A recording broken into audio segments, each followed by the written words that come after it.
Hello, Todd Clemens and Jeff Clemens. Okeechobee Livestock Market, and here's your weekly market report as best I can tell you, which isn't a whole lot.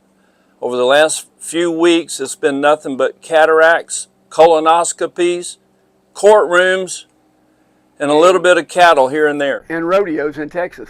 Rodeos in Texas.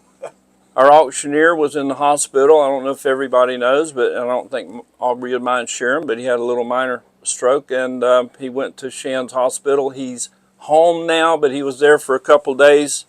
We had our reserve auctioneer, Philip Reagan, filled in for Aubrey, and he did a good job. Great job. Kelly wasn't here, so Deb clerked and Robert Wade, and we had our second string in there, and before the week was over, they were like first string, man. Yeah. Nothing changed. Yeah. It went pretty smooth. We had a good run of cattle, larger than last week, I think. Yeah, for this time of year, it was a pretty good run, I think. Compared to last year, I think we're probably still a little bit behind, but... and I took a video, I think I sent that to you, right at noon. You know, noon, for some reason, everybody shows up at noon, which is fine, we'll take care of it, but you know you have to wait in line a little bit if you don't get here early.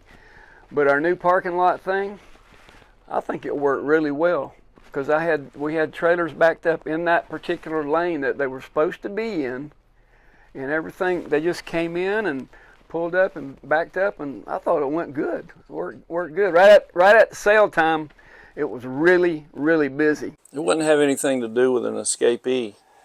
Well, Was that too. about that time? Yes. Matt Pierce, thank you for that video. That was awesome. Yeah, that was good. Matt And our Pierce, gates worked. Yeah, he was standing on the balcony out there, and we had one kind of get squeaked by between the chute and the trailer, as sometimes that'll happen. And yeah, we had a whole football team full of guys out there trying to. Did you see the video? I did. I saw the video. It was awesome. But yeah, we've got this fence and the gates out there, and we closed the gates, and everything was fine. So we're glad we did that. But we had two old men running out there, which Sam Clemens and Joey Davis.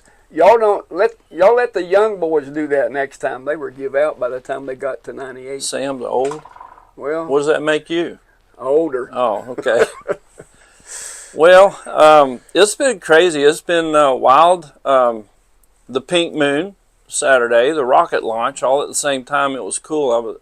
I happened to see it. I don't know if y'all did or not, but we had the full moon. They called it pink. It kind of looked that way, and then we had the rocket going by it. And this is Florida, and it's no telling what's going to happen down here. We're selling cattle. It's getting dry. Seems like it's just getting drier by the day. Getting really, really dry. I was up on off of 60 this morning over there, and they're really dry. And 5 miles down the road they got a little rain, but there's some spots that are really pretty bad. I mean, grass like this, Last week was the week when all the tariff news came out, and everything kind of hit the market, and stock market was down, and the futures were down tremendously. Mm-hmm. And then since then, this week, it bounced back really good. Bounced back good. And I wasn't here all the time because, as mentioned, the events that I've been doing over the last 3 weeks, but I was here a little bit here and there. But I thought cows looked like they were stronger. I called them $1 or $2 stronger. Oh, see, I would have said probably 3 to 5, but I don't know. They were higher. They were a little bit higher, yeah. And we had some good cows, too. And would you say that calves were... calves, I think, last week, we quoted calves even maybe $10 or more off last week. Yeah, 5 to 10. Yeah. And I think they kind of recovered from that. I won't think about halfway. About half of it. Yeah. Recovered about half of it. But I think so. The futures have bounced back. The cattle futures have bounced back real good. The stock market's still going up and down, but I think it's recovered quite a bit from where it was. And fundamentals are still good, and your retail box beef prices are extremely high, probably right up there at record highs again, about $330 or $335. Fat cattle, I think, are going to trade for a little bit more money this week, the last I heard, than last week. So fat cattle are still selling. Beef is still selling. These calves that we're selling here now, these calves are going to go on they'll get preconditioned and go on summer grass, and I think that's what everybody's wanting. I wrote down 4 little prices at the end of Monday's sale just because there was a good string of black calves coming through there. And here's a 450-pound bull calf, good one, $1,650. Here's a 550-pound, I think he might have been a steer calf, brought $1,800. Wow. So yeah, it bounced back. 550-pound bull calf, probably $3.30 a pound. $3.30 a pound. Yeah. Yeah. Good money. Heck yeah. So yeah, I mean, people are thinking about selling. Producers Cattle Auction's got a sale coming up in a couple of weeks with pretty good wad of calves on that sale. Week? That's next week. Yeah. We're already going into the 3rd week of April. Yeah. Wow. It's going to be May before long. Yeah, we've got, I don't know, maybe 10 or 12 loads will be on that sale. We thought there was going to be a few more, but we'll be happy with that. That'll be a good sale. Mm-hmm. Yeah. Well, we're just tickled to be in the cattle business right now, and everybody seems to be pretty happy. And I know I'm happy. I'm glad Aubrey's recovering and he's home, and I hope he'll be back in a couple weeks. He'll probably take it easy next week, but we've got a good crew here. If there's a man down, if you want to say, if a man down, there's another one. Come on in there and fill that position. You know, we just we keep it going. This is a production. It's a major production every Monday and Tuesday, and it takes a lot of moving parts to make it happen. And we've got a good staff, a good work crew, and everybody does their part to make it happen. And you do too when you bring your cattle in. We appreciate that, and we do our best for you to get the most for those cattle you bring to us. Yeah. So you were in. You mentioned rodeo. You were in Texas. I was in Texas at the American Rodeo that Brody Clemens qualified for, and he made a good showing. We had 3, maybe 4 Florida people out there. I know the Story Girl and the Tyndall Girl, they both did good in the breakaway. Cadence Tyndall made it right up to the last deal, and she was real close. They all got a little bit of money, I think. Brody roped good. He made the first cut and got a little money. He didn't make it to the $1 million deal, but I heard nobody won it. Nobody won the $1 million, and Bob Harrington told me that $1 million rolls over. So next year somebody will be shooting for $2 million at that rodeo. Are they going to put that $1 million? Are they going to put it into a interest-bearing escrow account and let it draw interest and pay out more at the end of the year? I would. I mean, they didn't have to pay it out. Yeah. But I don't know what else is going on in the cattle business. Anything else we need to know about? The summer runs will start up probably in June, and I don't know that the summer runs. You know, we've sold quite a few cattle since the first of the year. I'm not sure exactly where we are year to date, but probably maybe as much or a little bit ahead as we were last year. Have you looked lately? Or I think we're maybe even or close to even. it. Yeah, I don't think we're over it right now. Those summer runs will start up about July, you know, after close. the convention and all that. Yeah.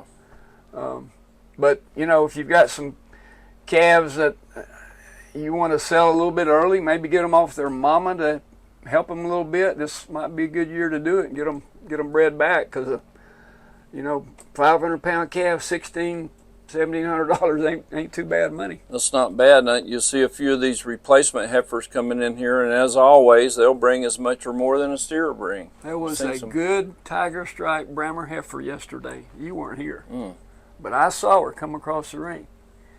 She weighed 500 pounds, or right at it, and brought over $4 a pound. $2,000. Wow. She was a beautiful heifer calf. Yeah. And you say that's high, but a butcher cow right now is bringing $1,500 or $1,600. Yeah. A good one. Yeah. And that calf you mentioned, add those two numbers together. Exactly. There you go. So don't think it's all going to be coming up roses forever, though. No, it'll go back down. The ball always falls. Yeah. But it's going to take some time for this herd to build up. And it's amazing to me that the meat, as high as it is in the store, is still selling. And there are some issues too going on the in the government line of thing. You know, the Doge deal and all that. But there's a lot of things going on with the meat labeling. Some of them are trying to bring back the country of origin labeling bill that we had and lost, and they're trying to bring maybe that back, trying to get a handle on meat coming in from countries that have had that foot and mouth disease, Paraguay, even Brazil, and some of those countries that have known to have that. And I know there's some tariff stuff going on with Australia, between Australia and the U.S. Of course, Mexico is the biggest, our biggest trade partner as far as cattle goes. And another interesting thing about that, which I like to know where my food comes from, and I want to read on there and see that it's born, raised, and harvested in the United States of America. I picked up a piece of meat, I believe it was at Winn-Dixie, just to see where it came from, and it said from Product of product of Canada and processed in Mexico. It had Canada and then Mexico, and it's sitting in a store in Okeechobee, Florida. States. But it had that on there, and I put it right back where it came from. It didn't look all that good, anyways. I don't think I would have bought it, but Yeah. some of those things are out there, and you know, if you're in the cattle business and you're raising what you think is a high-end, good quality calf out there on your ranch, and you know you are. I mean, you've got these good bulls and these crossbred cows, and these calves perform as good or better than a lot of them do out west, and they live. You don't have any health problems with them. There's just a lot of things about these South Florida calves that are desirable if you're a buyer of stocker calves. You know, they do well in the feedlots, and I think we need to be rewarded, you know, for your good product. Yeah. So that's my pitch on that. So we did have some high prices again this week, and here's a couple of names that are very familiar with us, been doing business with us here for a long time. Terry Peacock from right over there in Martin County, Indiantown. Terry, you topped the calf market with a 145-pound calf that brought $6.15. Not a bad ticket for a little calf. Little baby calf. What about that cow market? Double Rock Ranch from Loretta. That's the Smiths, Miss Elsie, and Yep, Sarah, and all of them. right up the road. Right up the road. Got a 1,235-pound cow that butchered out and cost $1.58. That's got to be, what, over $2,000. Yeah. For a butcher cow. Mighty good cow bought by FP&L. We appreciate them. Well, that's your high prices. That's your market report. Thumbs up. Subscribe to our channel if you like these informative market reports. We tell you about our health and other issues that are going on in life, and everybody has them, but we're going through some of it right now. Thank you for tuning in. We'll tell you what we think. It could be right, maybe Or it wrong, could be wrong. but we're going to tell you what we think. Appreciate you. See you next week.